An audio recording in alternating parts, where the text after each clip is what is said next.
السلام عليكم ورحمة الله وبركاته حبايبي الوردانيتو، أهلا بكم في ملعب الورداني. حلقة النهاردة كالعادة البوم كلها سسبنس وإثارة والفولت عالي ومالي على الآخر. هنتكلم في تفاصيل كتير وأحداث مهمة جدا لآخر أخبار واستعداد المارد الأحمر النادي الأهلي والفارس الأبيض نادي الزمالك على السريع كده عشان نلحق، لأنك حايس خليناك لابس ومسلسل المداح الجميل ومسلسل نعمة الأفوكاتو. أنا مش عارف إيه اللي بيخوف في مسلسل المداح.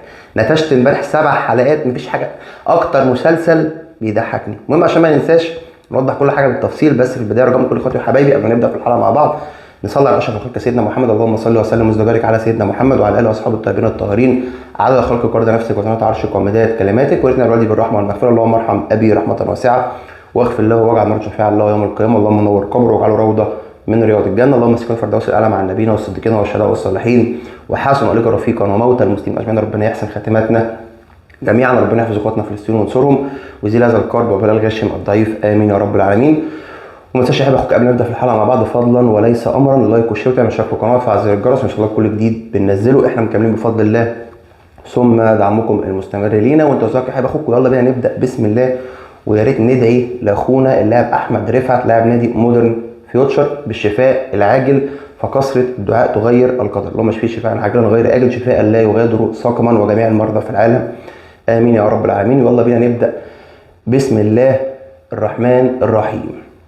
بالنسبه للمدافعين ياسر ابراهيم، كلمت الحلقه اللي فاتت ان في عوده نجوم النادي الاهلي، كان منهم ياسر ابراهيم. قلنا ياسر ابراهيم وسام ابو علي ومحمد عبد المنعم ومستر سونيك حسين الشحات. الجهاز الطبي بالنادي الاهلي خلال الساعات الاخيره اكدوا ان بنسبه كبيره جدا ياسر ابراهيم مش هيكون جاهز لماتش الذهاب. ماتش الذهاب بين النادي الاهلي وسيمبا التنزاني، الماتش اللي هيكون يوم 29/3 يوم الجمعه الساعه 8 مساء. ياسر ابراهيم مش هيكون جاهز، لسه ما تعافاش بنسبه 100% ولسه ما خلصش البرنامج التاهيلي والعلاجي ليه. ياسر ابراهيم طبعا كلنا عارفين كان متصاب بمزق في العضله الخلفيه، لسه ما تعافاش تماما. بنتمنى له الشفاء العاجل وكل لاعبنا المصابين باذن الله، وباذن الله يتعافى سريعا ويقدر يرجع للمشاركه في اقرب وقت. ده بالنسبه لياسر ابراهيم. وبمناسبه الحديث عن المدافعين، في اسماء مدافعين مرشحين بنسبه 100% للانضمام للنادي الاهلي مع بدايه الموسم الجديد في الانتقالات الصيفيه، على راسهم السلطان بدر بنون. السلطان بدر بنون لاعب النادي الاهلي السابق. مين تاني غير السلطان بدر بنون؟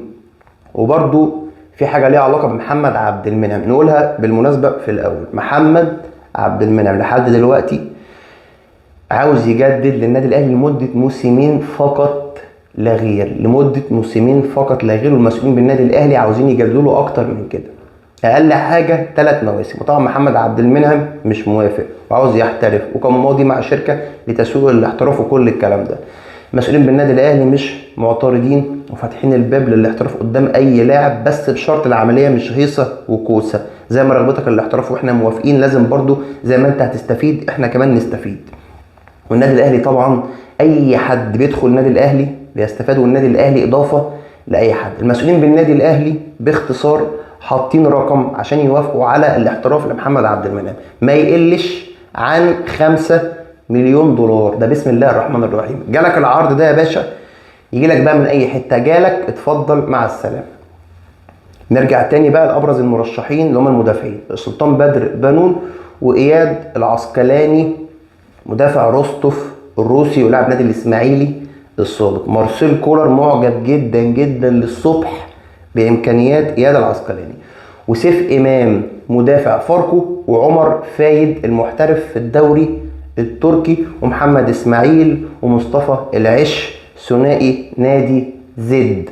محمد اسماعيل ومصطفى العش مدافعين نادي زد، واحمد حسام مدافع الجونه.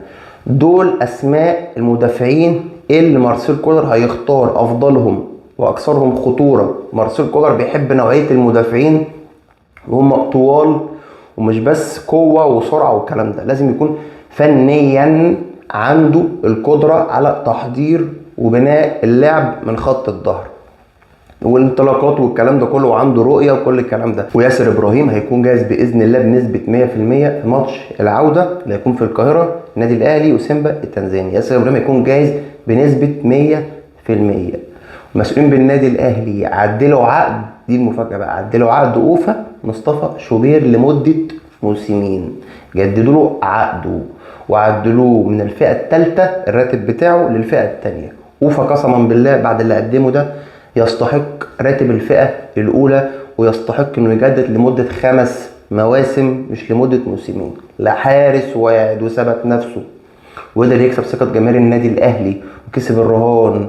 لعيب راجل وجريء يستحق اكتر من كده، وخطوه ايجابيه جدا. وبحيي مجلس اداره النادي الاهلي على الخطوه دي والتجديد لمصطفى شوبير. كمان الجوكر عمر كمال عبد الواحد طلب من مارسيل كولر، لان مارسيل كولر كان طبعا بيلعبه في مركز غير مركزه، قلب دفاع مساك، ومارسيل كولر طلع بنفسه اعترف بالاخطاء الفنيه دي وراجل سوي نفسيا. فعمر كمال عبد الواحد كان بيتكلم مع مارسيل كولر في الناحيه دي، وان خطورته اكتر بتبقى على الاطراف سواء باك او وينج. كمان في برضو ويوا ودايما القرارات متأخرة، دايما بنفوق متأخر، ويوا والكلام ده كله دايما متأخر. مش فاهم فيه ايه يا جماعة، يعني يا ريت يا جماعة نتطور عن كده ويبقى عندنا سرعة في اتخاذ القرارات اكتر من كده. جاي دلوقتي تقول لي ايقاف حكام مباراة النادي الاهلي والبنك الاهلي، ايقاف الحكم محمود البنا 3 أسابيع والحكم محمد الحنفي لاجل غير مسمى. يا فرحتي ازغرط، انت جاي بعد ايه تعمل ايه؟ يعني انا مش فاهم بصراحه انتوا بتفكروا ازاي، بعيدا بقى عن اي امثال شعبيه نقولها والكلام ده. حاجه في منتهى الوكسه وفي منتهى الخيبه ده بالنسبه لقرار المسؤولين بلجنه الحكام. طيب بالنسبه بقى للطلب الاخير اللي طلبوه المسؤولين بالنادي الاهلي، المسؤولين بالنادي الاهلي طالبين الساعه الكامله للجماهير في ماتش العوده اللي هيكون في القاهره نادي الاهلي وسيمبا التنزاني. 30,000 او 40,000 مارد اهلاوي، وما ادراك ما المارد الاهلاوي ده، غير بقى لعب النادي الاهلي. اتكلمنا قبل كده 900,000 مليون مرة عن أهم العوامل عشان أقدر أحقق بطولات وأقدر أكسب وأفوز والكلام ده كله. اتكلمنا عن أهم العوامل، قلنا عشان بقى الناس اللي تقعد تقول إيه أصل الكورة مش أهم حاجة في الكورة، التكتيك والتوك توك ده 10% من الكورة، والعبث والكلام اللي ملوش أي الكلام اللي يسد النفس، واللي يطلع يقول لي أصل المعيار في الكورة مش بالبطولات، المعيار بالاستمرارية. انت فاهم الكلام غلط، انت فاهم الجملة غلط. جملة استمرارية السعي تعني حتمية الوصول دي انت مش واخد بالك منها، انت مش فاهمها اصلا، غلط.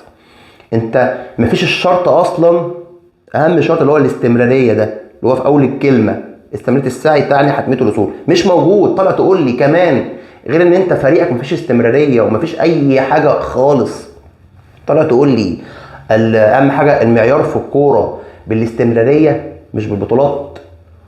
طب البطولات تكسب ولا تلعب دي احنا يعني الناس دي كانت بتضحك علينا برضو، تأليف في تأليف، وكل واحد بيطلع يألف وكل واحد بيطلع يقول اي كلام وخلاص. نرجع لموضوعنا برضو.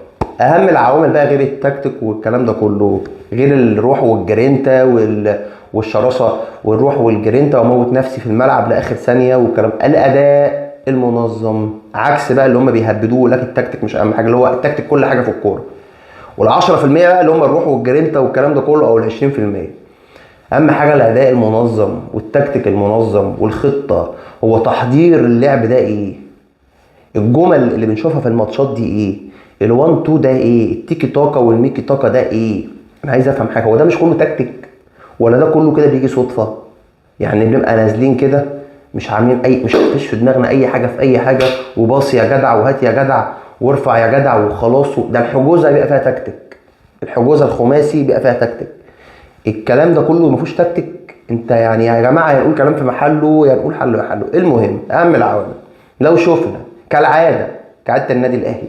بس الكوره طبعا عشان ما نقعدش نوجع في قلوبنا فيها كده وفيها كده، ده حال الكوره، ده حال الكوره.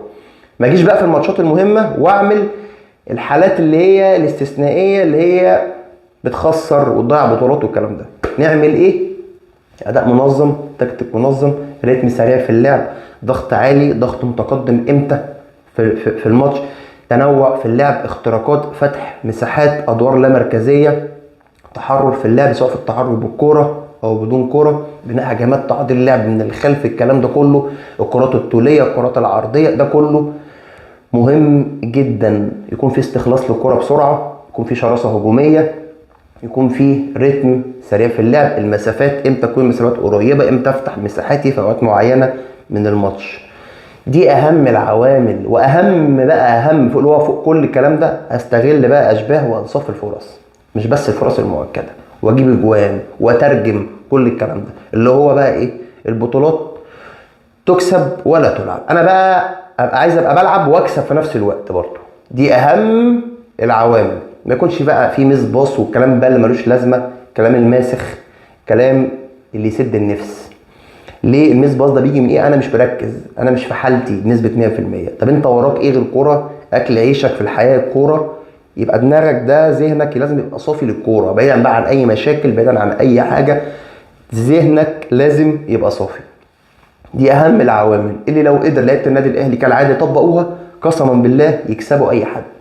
باذن الله النادي الاهلي يكون موفق في ماتش الذهاب وفي ماتش العوده، ويتقالوا الدور قبل النهائي والنهائي، وياخدوا البطوله، ويبقى اللقب رقم 12 باذن الله للنادي الاهلي.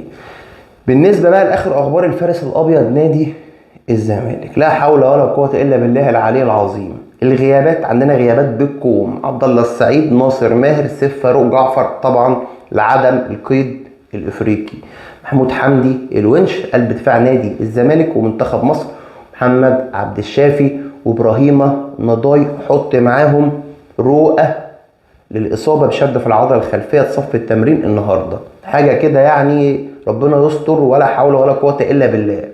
ده بالنسبه للغيابات في نادي الزمالك. مسؤولين بنادي الزمالك داخلين في مفاوضات مع الحارس محمد بسام، حارس نادي سيراميكا كليوباترا. مسؤولين بنادي الزمالك بيتفاوضوا مع محمد بسام. محمد بسام حارس كبير جدا، ولو انضم لنادي الزمالك اكيد هيكون اضافه قويه. كمان في مفاوضات مع احمد عاطف. احمد عاطف من نوعيه المهاجمين المؤثرين جدا، بدماغه شغال، برجله شغال، مهاجم تقيل، محطة، مراوغ، مرن، سريع، قوي، تسديداته قوية، بيسجل أهداف كتير، بيصنع أهداف، هيكون إضافة قوية جدا في نادي الزمالك. كلنا شايفين لسه الكابتن حسام حسن لسه أحمد عاطف من ضم أحمد عاطف لمنتخب مصر حديثا، فعشان كده بقول أحمد عاطف هيكون إضافة قوية في نادي الزمالك. الناس بقى اللي بتقول في مفاوضات مع رمضان صبحي، وسط رمضان صبحي ممكن يجي نادي الزمالك، على فكره مارسيل كولر متمسك برمضان صبحي وعاوز رمضان صبحي في اول الصفقات اللي النادي الاهلي هيدعم بيها مع بدايه الموسم الجديد، متمسك جدا برمضان صبحي. قولوا لي بقى في الكومنتات ايه رايكم في موضوع رمضان صبحي في عصر الاحتراف اللي احنا بنعيشه، عادي ده بيجي من هنا ده بيروح هنا، امام عاشور كان فين راح فين ومعرفش مين قبليه مين ومين قبليه مين. قولوا لي رايكم في الكومنتات في موضوع رمضان صبحي بالعقل كده يا جماعه، بعيدا بقى عن العاطفه خالص. قولوا لي ككوره، احنا بنتكلم كوره بعيدا عن اللي حصل. ولو في حاله برضو لو رمضان صبحي طلع اعتذر وقال يا جماعه الموضوع ايه وكان شرح ايه والكلام ده كله، في الاخر رمضان صبحي ابن النادي الاهلي وبيتمنى عودته تاني للنادي الاهلي. اي لعيب النادي الاهلي او في نادي الزمالك غير في اي مكان تاني خالص مهما كان بقى ايه والبتاع والفلوس والاستثمار، الشعبيه والجماهيريه دي اول حاجه واهم حاجه هي الكوره، وهي كل حاجه في الكوره. حبايبي واخواتي، لو الحلقه عجبتكم ما تنسوش تعملوا لايك واشتراك وتفعلوا زر الجرس عشان يوصل لكم كل جديد بننزله. تشتروا لنا رايكم في كومنت. سلام.